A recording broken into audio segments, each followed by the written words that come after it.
오늘 하나님께서 우리에게 허락하신 말씀은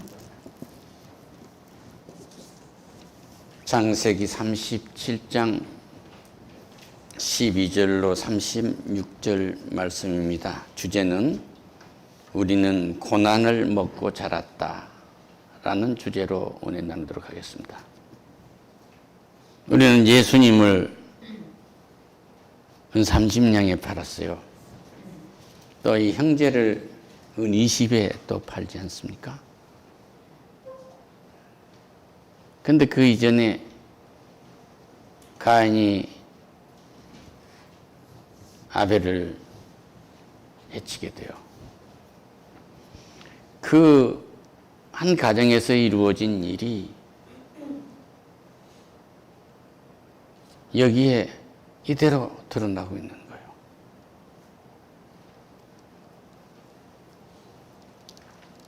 오늘 내가 악을 행하는 것은 오늘 갑자기 내게 악이 생겨서 악을 행한 것이 아니라 아담과 하와가 범죄한 그 원죄에 의해서 내가 범죄하도록 쓰여지고 있는 거예요. 이것을 도말할 수 있는 길은 예수를 구세주로 맞이하는 일, 그 외에 다른 방법이 없습니다.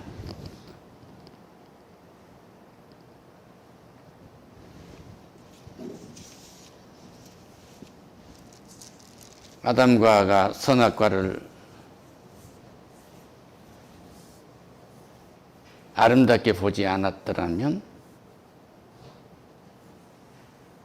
먹지 않았겠죠. 근데 너무나 먹음직스럽고 범직도스러운 거예요. 이 땅에 있는 모든 가치가 하나님이 준 가치보다도 더 아름답게 보이는 겁니다.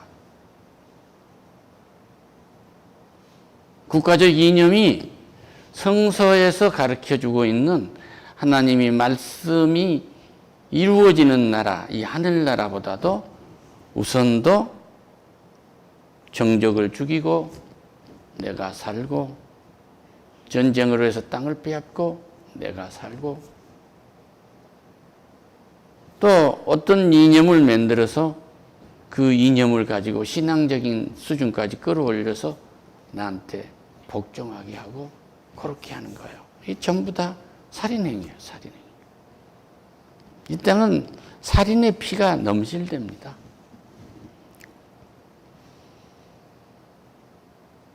아내도 그렇게 아름다웠던 아내가 신혼여행을 가면 어떻게 달라지냐 이거야. 그러게 멋졌고 어깨가 넓게 보였고 그런 남자가 어떻게 신혼여행만 갔다 오면 달라질 수가 있느냐고요. 어떻게 그 손만 잡아도 부들부들 떨리고 하는 그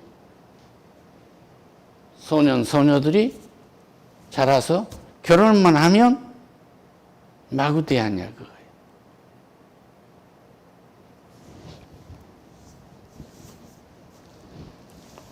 그 창조의 목적을 상실하기 때문에 그래요.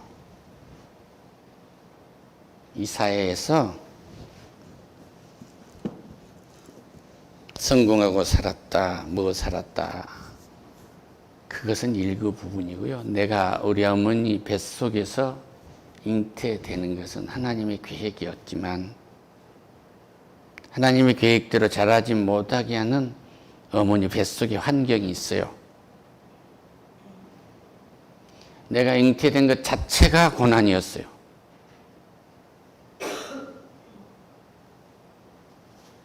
내 자식이 잘 되라고 좋은 태명도 짓고 태교도 하자고 저기 책도 꽂아놓고 그러고 있는데 엄마는 아빠가 불평스럽고 아빠는 엄마가 불평스럽고 사랑한다고 말하면서도 마음이 없는 말 순간을 넘기기 위해서 한 얘기까지 아이는 다 알아요. 이걸 다 듣고 자랐어. 뱃속에서.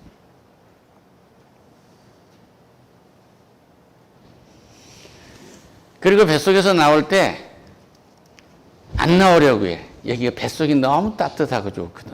밖에 나가면 안 좋은 환경인 것을 알아.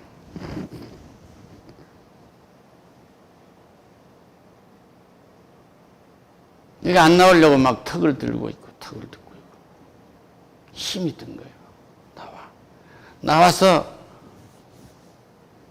너무 춥고 너무 공포스러우니까 우는데 자기도 모르게 우는 거예요. 그런데 엄마의 눈빛을 딱 보니까 사랑이 가득한 거예요. 여기서 안심을 해.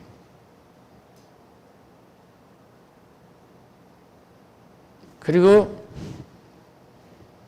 자기도 모르게 엄마의 젖을 빨아. 이것은 동물이도 사람도 다 똑같아요. 그러면 엄마는 이제 보는 거야.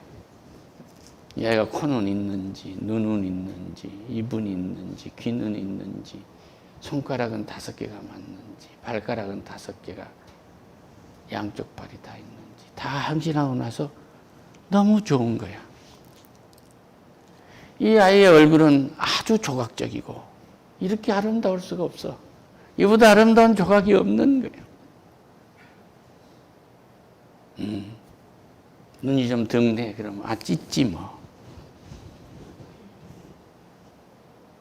다 찢지.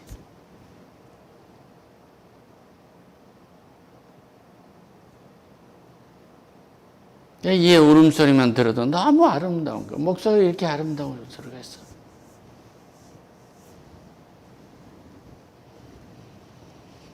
그의 곁에 가면은 내가 시인이 되는 거야. 너무 콩당콩당하고 시인이 돼.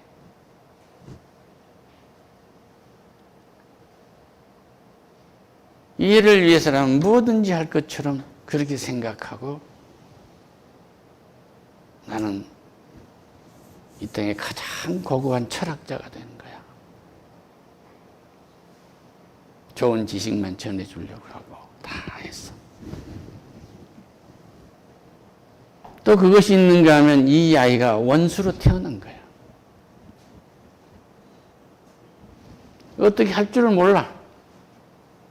그러다 버려버려야 할 이런 입장이 있는 아이로 태어난 아이도 있어. 우리는 어떻게 하든지 태어났다는 것 자체가 고난이었어요. 아담과 하와가 범죄함으로 오늘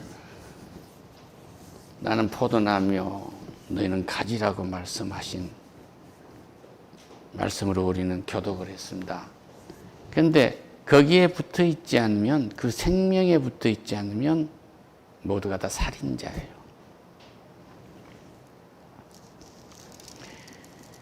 이거 뭐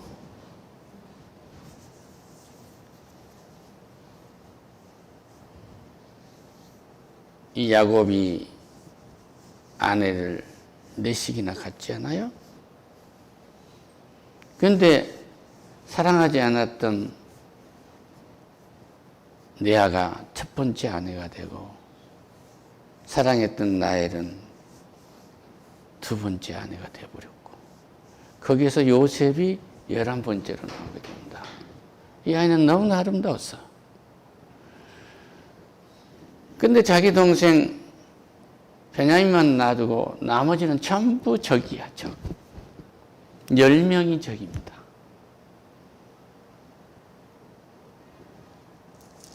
응? 10명이 적이에요. 그 우르벤 첫째가 야 죽이지 말자.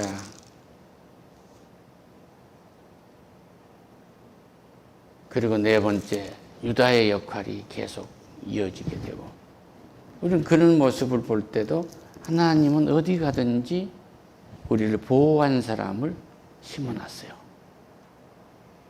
저 적군이 있는 것 같지만 보호한 사람을 심어놨어요. 11명이 축구를 하는데 그 11명이 나를 다 공격할 것 같지만 그러지 말라고 말려준 사람을 딱 심어놨다고요.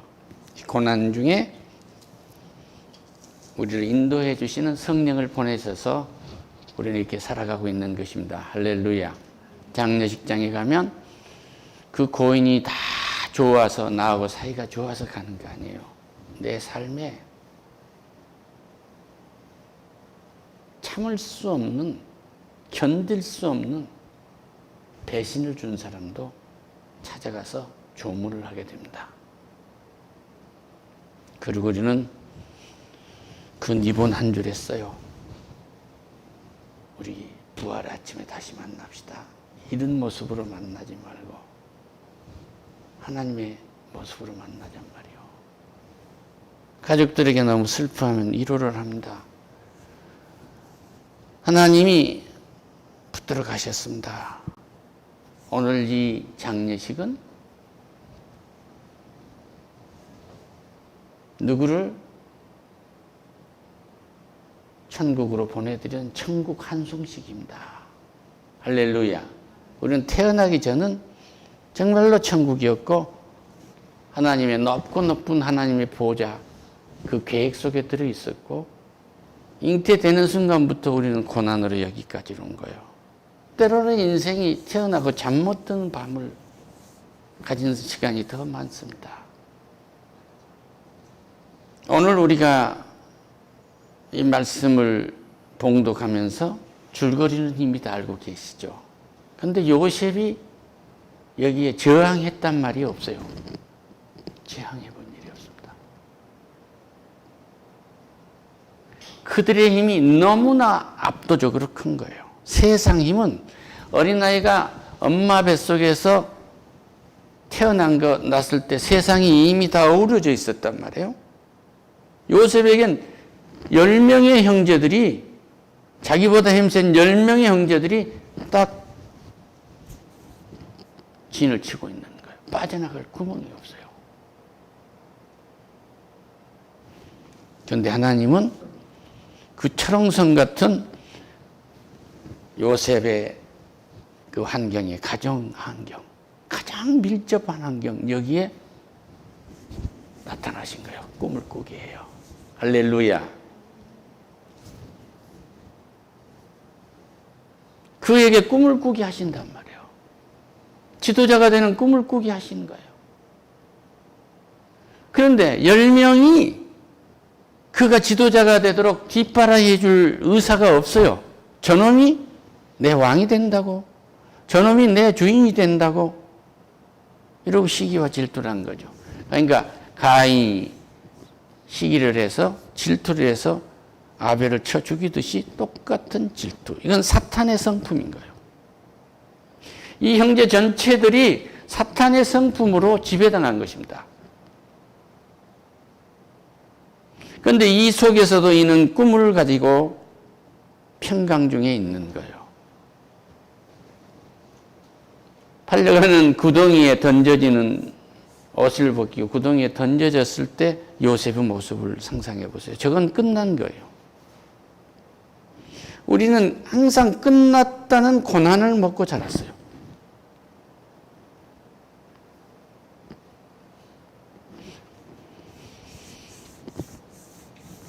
남들이 합격했다고 옛날에는 공고라는 게 있어. 합격자 공고라는 게. 그 대학이면 대학에 사람들이 나와서 써서 붙여. 거기 이름이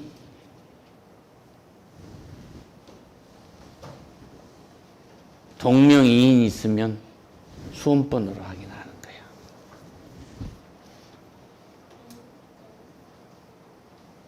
그거에 이름이 기억되지 않으면 인생이 망쳐져. 오늘 그 아이들이 얼마나 많은 줄 아세요? 거기는 인간이 감당 못할 천재들도 있어요. 그 시험에 합격 못한 아이들이. 그런데 세상은 그렇게 말하지 않아요. 운동을 해보면요. 저 뒤에 봐봐요. 쟤들, 변호사 쟤들 말이요. 그때 우리 물리대학에는 점수도 못 넣었던 애들이요. 그러고 얘기를 하는 거예요. 머리가 하얘가지고. 그 사람은 그런 가치에 매여 있는 고난이 고난인지도 모르고 아직도 고난 속에서 더 많은 고난을 먹고 있는 것입니다. 내가 장관급인데요. 그러고. 내가 자기 친구인데 장관급인 줄 모르겠어? 장관이면 뭐예요? 그것도 직업이고 빵 굽는 나도 직업이에요. 할렐루야. 빵 굽는 고난이 있고 그의 지위를 누리는 고난이 있어요. 그런데 좀 흔들린 것 같습니다만은 요셉은 애굽의 총리가 돼서 그 형들과 가족을 구할 때까지 그는 고난이 계속됩니다. 팔려가서 형들은 아버지를 속입니다. 짐승의 피를 요셉 옷에 묻혀갖고 가서 이 아이는 짐승에게 먹여서 죽었습니다. 아버지는 이 사랑하는 아들이 죽었어요. 그리고 그가 꿈을 꾸었던 이야기를 아버지는 듣고 형제들은 시기와 질투를 했지만 아버지는 그 말을 마음에 두었더라 그래요. 할렐루야. 이 아이는 꿈을 가진 아이였는데, 이 아이는 그럴 아이가 아닌데, 내가 자색 옷을 입히고 특별히 사랑했던 아이인데 끝났는가. 아버지는 절망에, 창자가 찢어지는 아픔에 고난에 들어간 거예요.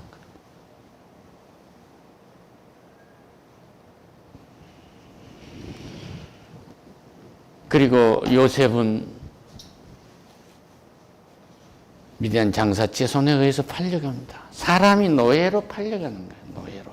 그 노예로 팔려간 것은 주인의 손에 생사가 달려있는 거예요. 그렇지만 하나님은 그를 쓰시기 때문에 그의 생사복은 하나님의 손에 들려 있었어. 할렐루야. 냉정히 생각해 보세요. 그리고 인간의 가장 유약한 허점을 노립니다. 미혹을 하는 거죠. 힘이가 있는 사람, 미모를 갖춘 사람 미혹을 하는데도 요셉은 내가 어찌 하나님 앞에서 득죄하리요? 죄를 지었겠습니까? 하나님과 함께 한 거예요. 그러니까 결과는 이 고난을, 예수와 함께 하는 사람의 고난은 달라요.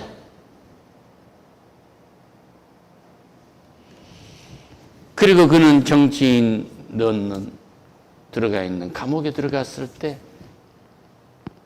거기서도 종으로 갔지만 거기서 또 인정을 받습니다. 보디발의 장수집에서도 인정을 받습니다.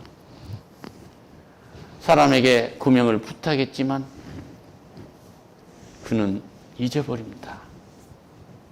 근데 애굽의 왕이 꿈을 꾸었는데 그 누구도 그 꿈을 해석할, 그 비전을 해석할 사람이 없는 거예요. 그래서 저 감옥에 있는 요셉을 생각나게 한 거죠. 술 붓는 간원장이, 살아서 돌아간 술 붓는 간원장이 요셉을 생각해서 그가 하나님의 사람이라는 걸 말해준 거 아니에요. 그는 나를 알아주라고 강구를 해본 일도 없어요. 나를 알아주라고 술 사주고 접대해 본 일도 없습니다.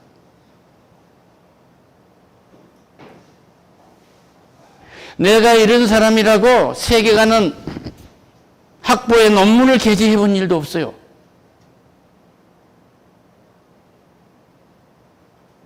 내가 이런 사람이라고 이력서를 돌려본 일도 없습니다.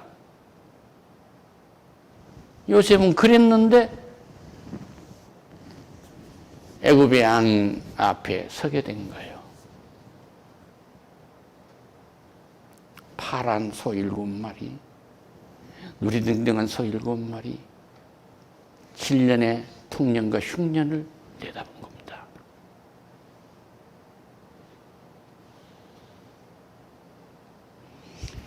하나님과 함께하는 사람의 고난은 문제를 해결함으로 하나님은 높이십니다. 할렐루야. 할렐루야. 이 회사에 취직을 했는데 문제가 많은 것 같아. 이건 이 회사를 살리라는 하나님이 보여준 징조예요. 할렐루야. 그럴 수도 있어요. 이 고난을 보세요. 그 요셉은 이 고난을 하나님과 함께 먹은 겁니다. 먹어 해치운 거예요.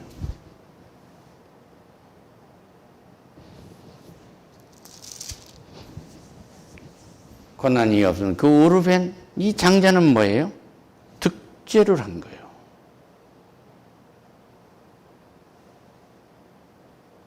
장자로서의 권위가 사라져버리게 됩니다.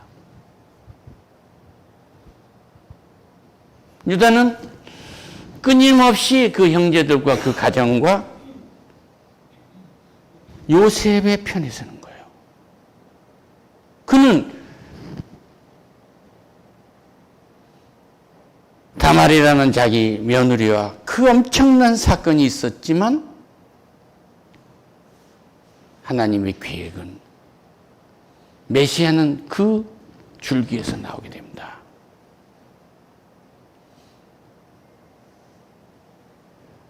인간은 누구나 다 어머니 뱃속에서부터 고난을 먹고 자라지만 이 고난을 자의적인 스스로의 지혜나 스스로의 신앙, 복음이 아닌 하나님은 이럴 것이라는, 하나님은 이런 분이라고 스스로 결정 내리고 있는 이런 악한 신앙은 포도나무의 가지가 아니에요. 그건 돌연변입니다. 그래서 하나님과 함께하는 이 고난은 모두가 다 복음의 고난이에요. 그들이 형이 곡식을 사러 왔을 때 두려워 떨 때 뭐라고 말해요? 염려하지 마세요. 하나님이 당신들을 살리려고 나를 먼저 보냈습니다. 할렐루야. 이런 인재니까 우리 동생을 잘 좀 써주세요. 해서 소개서를 써가지고 추천을 써가지고 애굽의 총리한테 편지를 보낸 것도 아니고 팔았는데, 종으로 팔았는데 차마 죽이지 못해서 형제들의 의견이 일치되지 못해서 팔았는데 그것이 오히려 자기들을 구원한 추천장이 된 거예요. 할렐루야. 우리 예수 그리스도를 십자가에 죽이라고 고래고래 소리를 질렀는데 예수님의 이 고난이 우리를 구원하는 편지가 된 거예요. 복음의 편지가. 할렐루야. 오늘 어느 장례식장에 어딘가도 형제들이 모여서 그 형제를 천국에 환송하는 환송식을 하고 있을지라도 어떤 사람은 창자가 찢어지는 배신감을 느낀 사람이 있고 어떤 사람은 함께 밥을 나눠 먹는 동업자 있는 사람도 있고 누군가는 인습에 의한 도리를 다하기 위해서 밤을 지새우며 이루 아닌 이루 술 아닌 술을 맞으면서 3일을 보낸 사람도 있을 것입니다만은 누구와 함께하느냐에 따라서 죽음의 고난을 이긴 사람이 있고 이기지 못하는 사람이 있어요. 그 아버지가 12자식을 놔두고 축복하고 말합니다. 야곱이가. 요셉에게 특별히 부탁합니다. 형제들을 죽이지 말라. 예, 아버지. 그 야곱이가 죽었을 때 요셉의 형들이 말합니다. 아버지가 하신 말씀 잊지 않았지요? 잊지 않았죠. 염려 마세요. 하나님은 악을 선으로 바꿔놓으셨습니다. 내가 당신들을 딱 죽여버릴 수 있지만은 당신들을 딱 살리도록 바꿔놨다 이거예요. 악의 편지를 선의 편지, 복음의 편지로 바꿔놓은 거예요. 이것이 하나님의 말씀입니다. 이 말씀을 붙들면 딱 죽여야 할 형제를 사랑하게 합니다. 우리는 누구와 함께 고난을 먹고 자라고 있습니까? 그분이 기도했습니다. 하나님, 우리의 인생을 불쌍히 여겨주세요. 예수님의 이름으로 기도.